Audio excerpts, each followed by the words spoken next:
आपल्याला एका भाऊनी कमेंट केली होती की आत्ता सुरूला त्यांच्यापाशी 5 मेंढ्या आहेत आणि आणखी त्यांना 15 मेंढ्या घ्यायच्या आहेत. त्यांचं असं म्हणणं आहे की आता सुरूला मेंढ्या घेतल्या पाहिजेत की नाही आणि त्या व्यवस्थित सेट होतील का नाही.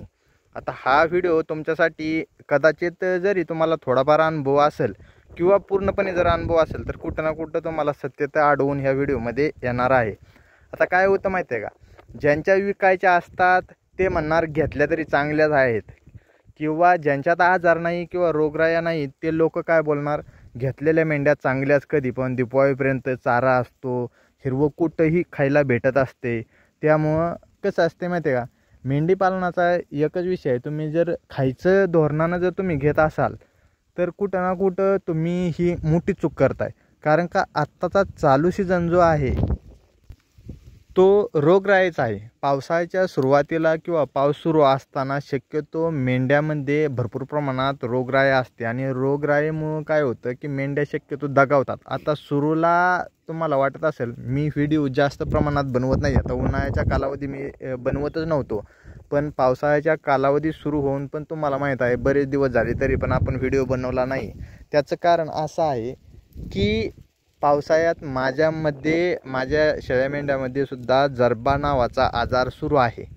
तर ज्यांच्या जरबा येतो त्यांना माहीत आहे, कारण का अत्यंत परिस्थिती म्हणजे लय नाजूक स्थिती असते आणि भरपूर प्रमाणात खर्चही पैसा होतो आणि भरपूर प्रमाणात कष्टही करावे लागतात. आणि एवढं कष्ट करून पैशाला पण समजा शून्य किंमत आहे, तरी पण मी काय म्हणतो की कष्ट अपार करावे लागतात आणि त्यातूनही जो प्राणी असतो तो दगावतो. म्हणजे जरबा नावाचा जो आजार आहे तो कदाचित तुमचं नुकसान म्हणजे भरपूर प्रमाणात करू शकतो. आता ज्यांच्या स्वतःच्या घरच्या मेंढ्या आहेत त्यांचं कसं असतं माहिती आहे, चांगल्या प्रकारे त्याचा सांभाळ केलेला असतो. दुसरी गोष्ट म्हणजे त्या निरोगी असतात, कारण का त्या रानावरच्या असतात. तुम्ही खरेदी केल्या मेंढ्या तर ते दुसऱ्या रानावरच्या असतात आणि विकणाऱ्यांना एक प्रकारचं जसं की खुराक वगैरे चांगल्या प्रकारचा देऊन, चांगल्या पद्धतीने त्याचा सांभाळ करून म्हणजे औषधं वगैरे देऊन व्यवस्थितपणे तब्येत त्याची म्हणजे नियोजन करून त्यांनी विक्रीसाठी काढलेला असतो. कारण का त्याची तब्येत असेल तरच तुम्ही पण पैसा त्यांना देणार आहे चांगल्या प्रकारचा, बरोबर. त्याच्या चेहऱ्यावर किंवा त्याच्या शरीरावर जर तेज दिसेल तरच तुम्ही त्या मेंढ्या खरेदी करणार आहे, बरोबर. तर तशाप्रमाणे त्याची सांभाळणूक पण केली जाते. त्यामुळं मी तुम्हाला म्हणतो आताच्या सुरूच्या कालावधीमध्ये मेंढ्या घेऊ नका. बऱ्याच जणांनी मेंढ्या घेतल्या पण नुकसान झालं, म्हणून मी तुम्हाला सांगतो. कारण जरब्या नावाचा आजार आहे, जरी बाजारातून किंवा शेतकऱ्यापासून जरी घेत असाल तुम्ही तर कदाचित म्हणजे तुमच्या जवळ आसपासच्या शेतकऱ्यापासून घेतल्या तर चांगलं जाईल, म्हणजे नुकसान होणार नाही. पण तुम्ही लांबून कुठं बाजारातून किंवा कुठल्या व्यापाऱ्याकडून जर मेंढ्या घेत असाल तर कसं आहे माहिती आहे का, तुम्ही 10 काय मेंढ्या आणल्या 15 काय आणल्या, एकदा जरबा नावाचा आजार आला ना, बसल्या तर पूर्णच बसतात, नाहीतर फिक्स निम्मी अर्ध्या तर मेंढ्या बसतात म्हणजे बसतात आणि बाजारातल्या तर 100% बसतात म्हणजे मेंढ्या. त्याचं कारण असं असतं की बाजारामध्ये मस्त तुम्ही घेतलेल्या मेंढ्यांना जरी जरबा नसला तर कसं असतं या दुसऱ्या बाहेरच्या मेंढ्या आलेल्या असतात त्यांना कदाचित एखादा 2 जरबा असतो, किंवा बाजारामध्ये अनेक तऱ्हेचे लोक येतात जसं की आजारी प्राणी वगैरे सुद्धा विकायला घेऊन येत असतात. आणि अशा प्राण्यांना जर जरबा वगैरे किंवा कोणत्याही प्रकारचा दुसरा जर रोगराया असेल तर ती रोगराया चांगल्या प्राण्यांना सुद्धा लागू होते. आणि तुम्ही आल्यानंतर ज्या पद्धतीने काळजी घेतली पाहिजे त्या पद्धतीने काळजी आपण घेत पण नाही आणि आपल्याला सविस्तर त्याची माहितीही नसते.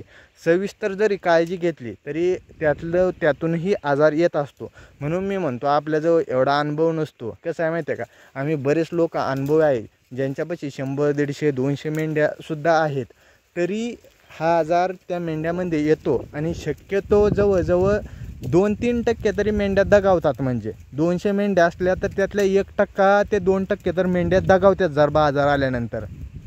म्हणजे जर ते व्यवस्थित असेल, लसीकरण व्यवस्थित केलं असेल किंवा त्याची काळजी व्यवस्थित घेतलं तर शक्यतो दगावत नाहीत. पण जसं की तुमच्या 10 मेंढ्या असतील आणि त्यात जरबा आला तर एखादी 2 मेंढीसुद्धा दगावते म्हणजे, बरोबर का. आणि ह्या काळजी पाहिजे मी तुमच्या फायद्यासाठी सांगतो. कारण का त्या भाऊनं असं सांगितलं की जवळजवळ 3 वर्ष झालं मेंढ्या करण्यासाठी ते काम करतात बाहेर. म्हणजे जसं की गवंडीच्या हाताखाली बिगारी म्हणून ते काम करतात आणि त्यातून जे 2 रुपये जमवलेत त्यातून ते मेंढे घ्यायचं त्यांचं नियोजन आहे. म्हणजे आता असं नियोजन आहे की घरच्या 5 मेंढ्या आहेत ना आता 15 मेंढ्या घेतल्या म्हणजे कामाला जायचं, सोडायचं आणि निवांत असं रानामध्येच असं मोकळे सोडायचे म्हणजे, आणि उन्हाळ्यामध्ये बंदिस्त करायचे, असं माझ्यासारखं नियोजन आहे असं त्यांनी सांगितलं होतं मला, बरोबर. तर काय आहे की बऱ्याच काही गोष्टी असतात त्या पाय, असं माझं म्हणणं आहे की आता सुरूला घेऊ नका. आणि तुमच्यात जर मेंढ्या असतील आणि तुमच्यात जरबा असेल तर जरबाला तुम्ही काय उपाय करता हेही मला सांगा, कारण का सुरूला माझ्यामध्ये जरबा चालू आहे म्हणून मी तुमच्यासाठी व्हिडिओ बनवत नाही. इथून पुढं आपण व्हिडिओ बनवणार आहे. तुम्हाला कोणत्या प्रकारच्या अडचण वगैरे काही असेल तर मला कमेंट करून नक्की सांगत जावा, कारण का तुमच्यातलाच एक म्हणून किंवा तुमचाच भाऊ म्हणून तुम्हाला मी जे पण माझ्याकडनं मदत होईल तेवढी मदत करण्याचं मी काम करत असतोय. आपल्या चॅनलला तेवढं सबस्क्राईब करा, व्हिडिओला लाईक करत जावा मित्रांनो, कारण का तुमच्या सपोर्टची गरज आहे आपल्याला. आणि जरबा नावाच्या आजाराला जर तुम्हाला माहीत असेल काही औषध किंवा काही उपाय तर मला नक्की कळवा, कारण का मी उपाय करत आहेत. माझ्यात असं म्हणजे काही जास्त नाही पण नॉर्मली आहे. काही मेंढ्या जवळजवळ 4-5 दिवस झालं अन्न खात नाहीत. मी जे पण आहे ते हातानं असं म्हणजे बळजबरीनं जे पण आहे पोटामध्ये घालायचं चालू आहे. तर तुम्हाला काही औषध माहीत असेल तरीही कळवा, कारण का डॉक्टरचं ट्रीटमेंट हे पूर्णपणे मी करत आहे. पण बाकीचं काही तुम्हाला बाहेरचं काही माहीत असेल तरीही कळवा. आणि माझं असं एक म्हणणं आहे की तुम्ही जर मेंढ्या घ्यायचा किंवा कोकरी घ्यायचा किंवा बकरा घ्यायचा असं काही नियोजन असेल तर थोडा दिवस तुम्ही थांबलेलं तुमच्यासाठी फायदा होईल. म्हणजे थोड्या दिवस तुम्ही थांबावा असं माझी एक इच्छा आहे. त्यातून म्हणजे मला असं वाटत नाही की तुमचं वाईट व्हावं, ह्यातनं माझा काही 1 रुपयाचा फायदा नाही. मी फक्त सांगतोय तुमच्या फायद्यासाठी, बरोबर. तर मी दिलेली माहिती ही तुम्हाला कशी वाटली कमेंट करून नक्की सांगा. धन्यवाद.